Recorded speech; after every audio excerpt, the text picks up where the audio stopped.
Okay, good morning boys. In the last period we have solved a problem on uniformly accelerated motion in a xy plane. Today we are learning an example of two-dimensional motion, that is projectile motion. In this topic we are learning two examples. One is projectile motion, another one is uniform circular motion. So let us learn first what is the meaning of projectile motion. When you kick the ball, when you are playing the football, when you kick the ball into the air, the ball goes to a certain height and falls to the ground. Similarly, basketball, baseball, cricket ball, when they are thrown, you see their path. When they are thrown or when they are projected into the air, into the space, you just see their path. Their path will be of this nature. So any object which is thrown, any object which is in flight, the object in flight after being thrown or projected is called as projectile. An object in flight, as long as it is in the space, an object in flight means object in motion in the space. After being thrown or projected is called as projectile, and such a motion is called as projectile motion. This projectile motion will have this kind of path. What is the reason for this? Why does the ball not move in the same direction? Why is it not that ball goes in the same direction?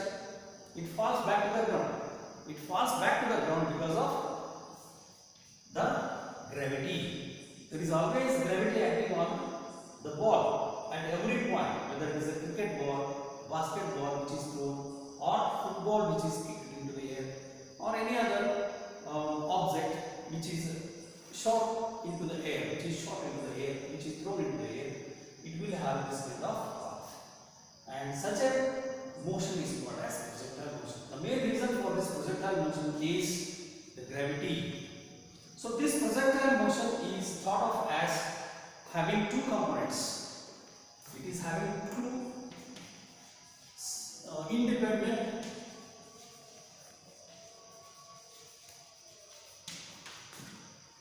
components of motion.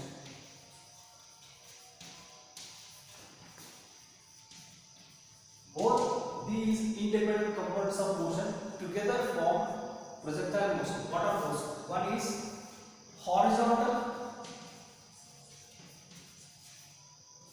constant motion. Horizontal constant motion means it is having a horizontal component of motion which is having constant value without any acceleration. It doesn't have any acceleration. Means horizontal component of acceleration is 0. It means horizontal component of acceleration is 0. Second one is vertical accelerated motion. Vertically downward accelerated motion. It is having vertical component which is accelerated motion. This accelerated motion, vertical accelerated motion, is due to the gravity. That is, acceleration is due to gravity. So a projectile motion is having two components of motion. One horizontal component of motion, which is having constant value without any acceleration. Another one is vertical accelerated motion, which is due to gravity. Vertical accelerated motion is always acceleration due to gravity. For example, suppose a ball is thrown or an object is thrown with certain angle of theta naught. Here we call angle theta naught as angle of projection. We call it as angle of projection. Angle with which it is being thrown into the space. It is called as angle of projection with respect to horizontal. It is always with respect to horizontal. Theta theta naught, angle of projection. V naught vector is initial velocity of, it is called as initial velocity of projection. Velocity of projection, especially initial velocity of projection. If you look at this initial value of projection, it is having two components, V naught xi, that is horizontal component, and V naught yj, that is vertical component vector. So V naught vector, I can write it as V naught vector as V naught x I cap plus V naught y j cap. V naught y j cap, where V naught x, from the diagram you can see this length is V naught x. So V naught x is equal to V naught cos theta naught. This angle theta naught I have taken it as initial angle of projection. As the particle moves like this in this path, the angle goes on changing from point to point. So angle differs. So also the velocity differs. So also the velocity differs. We will calculate all those. So initial velocity of projection is V naught vector, which is given by V naught x I cap plus V naught y j cap. So from this right angle triangle, from these components we know V naught x is equal to V naught cos theta naught, and V naught y is given by V naught sin theta naught. V naught sin theta naught. Now you see the acceleration. Acceleration has, again you can call two components in component form, axi plus ayj. But here it has got only one component. Horizontal acceleration is 0. Without any acceleration along horizontal means ax is 0. So here ax is 0. And what about ay? Ay is acceleration due to gravity minus gj. Minus gj means what? See, I can write it as vector A is equal to minus gj, means its y component is minus g. So I can write it as 0 plus minus gj cap. So this implies the acceleration has got only one component, that is acceleration has got only one component, that is y component. Acceleration is due to gravity. It does not undergo any acceleration whenever it is in the horizontal motion. And during the motion, we neglect air resistance. It means the effect of air resistances are ignored. They are going to lead to slight changes. Changes in the values are going to be very slight. So, while we are studying the projectile motion, air resistance is neglected. Remember here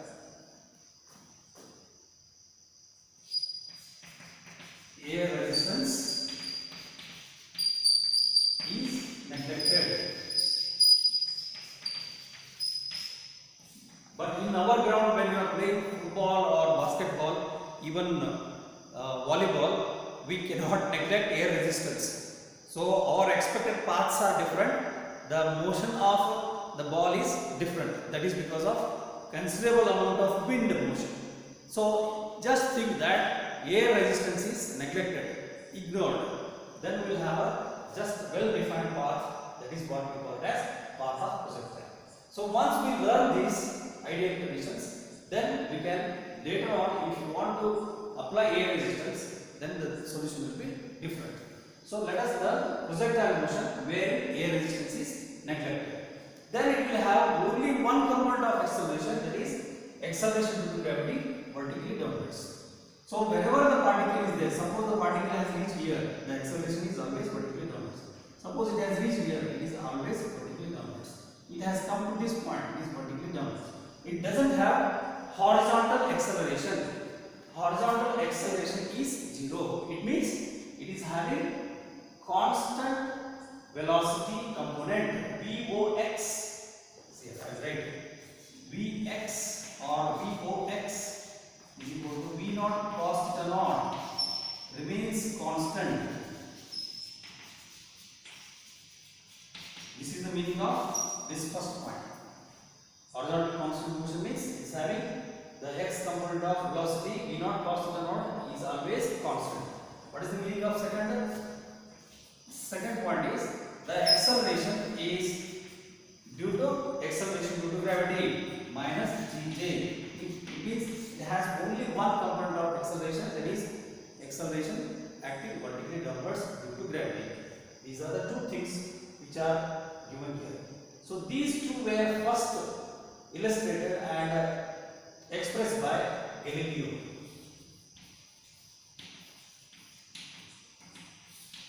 These were first illustrated by Galileo. Okay. Now suppose the object has come to certain point in certain time t. Suppose it has reached this particular point in time t. At time t. Suppose it has come to this. It means at time t equal to 0, suppose it has started from origin.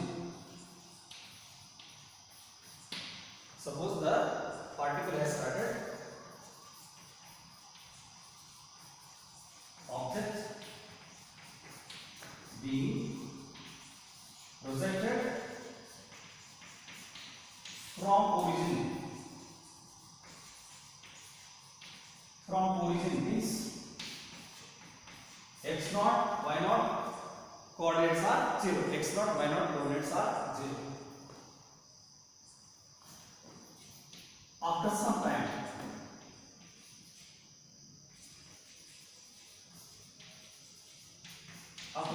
t, suppose it has reached here. So you draw the tangent here. The tangent drawn here gives you direction of velocity at this particular point, as we have learned earlier. And draw the components of this velocity. You see the velocity components. Now here it becomes Vx. The vertical component of velocity becomes Vy. The x component, as I said you, it remains always same, V naught cos theta naught. But y component changes. Y component changes because of acceleration. After some time t, if V vector is the velocity, V vector is velocity, then vector V at that time is given by Vx I cap plus Vy j cap. Now I can calculate what is Vx and Vy, where Vx is the x component of velocity at this time t. V naught x is the x component of velocity at time t equal to 0. But as I said here, V naught x, Vx, they all remain same throughout the flight, throughout their motion. The value of V naught x remains same, where Vx is equal to V naught x, which is equal to V naught cos theta naught. V naught cos theta naught. Then what is Vy? But Vy changes. Vy, using first equation, Vy is equal to initial component of velocity V naught y plus at, but here a is minus g, so it becomes minus g. So this becomes velocity component at time t. Okay, then we know what is V naught y. V naught y is V naught sin theta naught from the initial value of y component minus g into t. So this gives us velocity y component of velocity at any given instant of time t. Okay, now at this instant of time t, we got velocity vector having x component as well as y component, and we got x component remains same, v naught cos theta naught, there is no change. But y component becomes v naught sin theta naught minus dt. So if you write the direction can be given by again tan theta naught, or sorry, tan theta using the component vector. See, if this is a velocity vector, if this is a vx and if this is vy, you see if this is angle theta, so you take this one as vy and this one as vx. So tan theta is equal to vy by vx. Vy by vx. Okay. Vy is given by v naught sin theta naught minus gt divided by vx is given by v naught cos theta naught. Okay. This gives us tan theta. So theta is equal to tan inverse of this one. Okay. This is all about the calculation of velocity vector and all. Now, how much distance it has covered at time t? If x is the coordinate, if xy are the coordinates, if xy are the coordinates, okay, initially x naught y naught is equal to 0 0 because the projectile is thrown from the origin. So x naught y naught equal to 0 0. Now after some time, let us say x y are the coordinates, where x is the x component of the position vector at time t and y is the y component of position vector at time t. So you can just recall where if r is the position vector at time t, I can write it as xi cap plus yj cap. So we can say that xy are the coordinates at time t. Now I have found out what is the velocity at time t. Now we will find out what is the x component and y component at time t.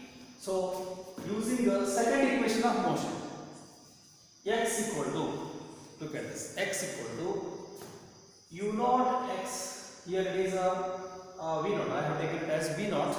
So I will write v naught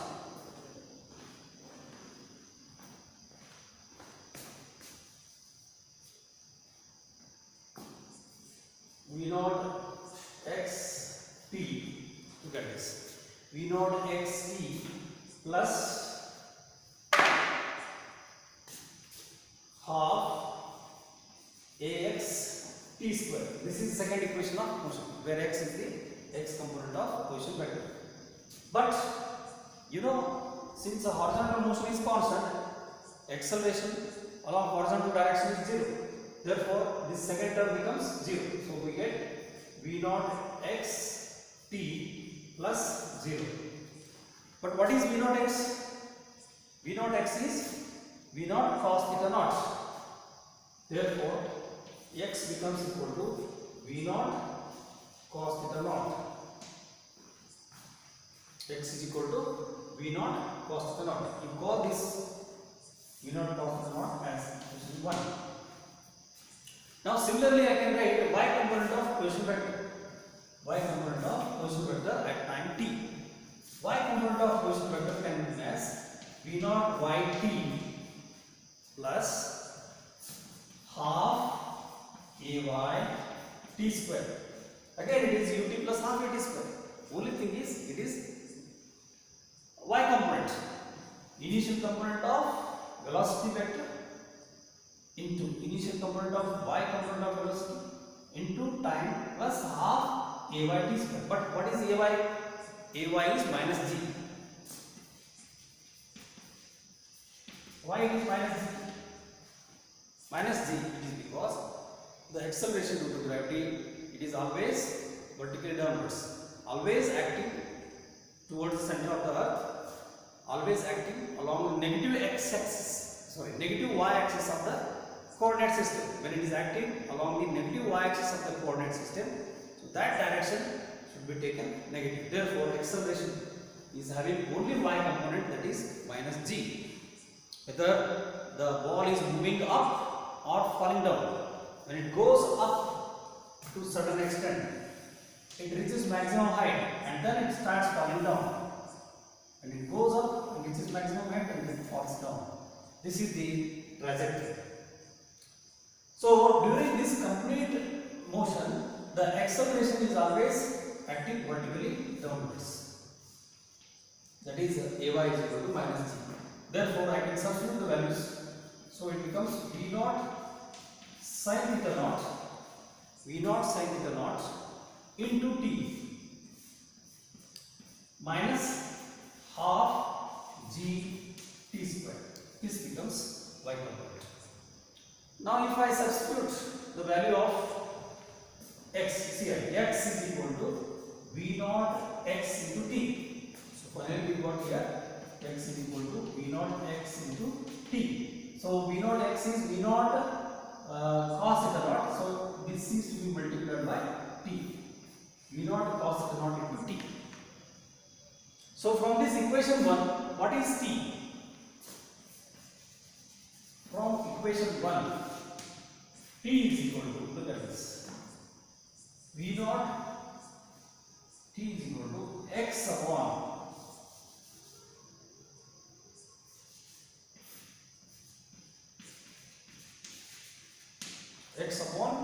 V naught cos theta naught. So if you substitute in this equation wherever T is there, we get equation for y component. So y is equal to V naught sin theta naught into T.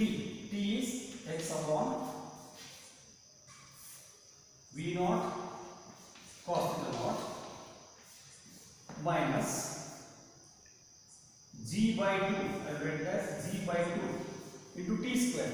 T is x upon this one, so substitute this. It becomes x square upon V naught square cos square theta naught. V naught square cos square theta naught. So now simplifying, V naught cancels. So you are left with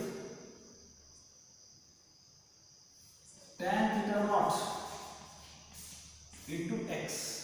Sin by cos is tan. Tan theta naught into x minus g by 2 V naught square cos square theta naught into x square. So this becomes y component. So if you look at this, tan theta naught is constant. As long as you are not changing the angle of projection, tan theta naught is constant. As long as you are not changing the velocity of projection, V naught is also constant. Acceleration due to gravity 9.8 is always taken constant. So these brackets,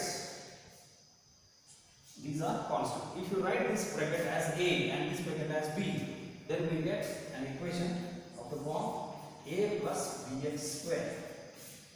So in maths you are learning, if there is any equation which is of the form y equal to A plus Bx square, Ax is not Ax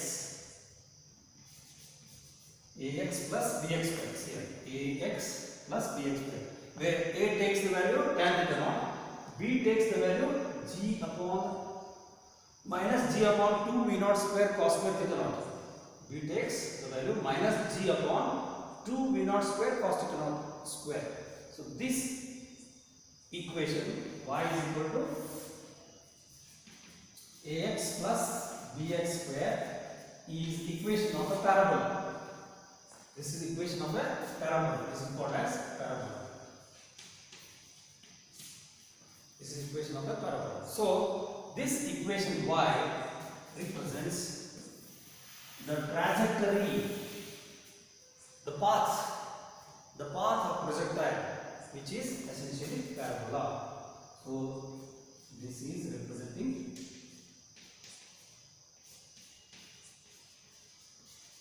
parabolic trajectory.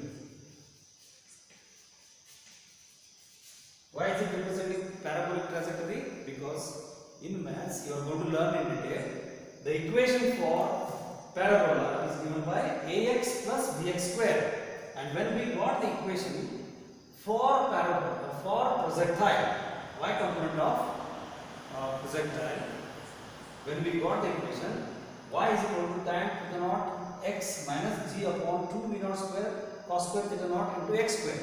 So this resembles the same form. Therefore, the trajectory of projectile, the path of projectile is always parabolic in nature.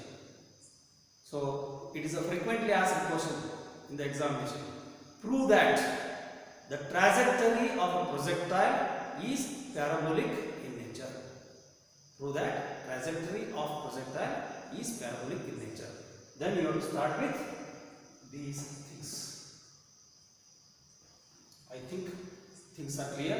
So tomorrow we will continue with the projectile motion. We will calculate what is the height to which a projectile can be reaching for a given velocity of projection and angle of projection, and how to calculate the horizontal distance covered. The horizontal distance covered by a projectile is called as range. At what angle the range will be maximum. So then we will also compare the projectile motion with vertical motion. We will discuss these things tomorrow. Okay, have a good day. Bye.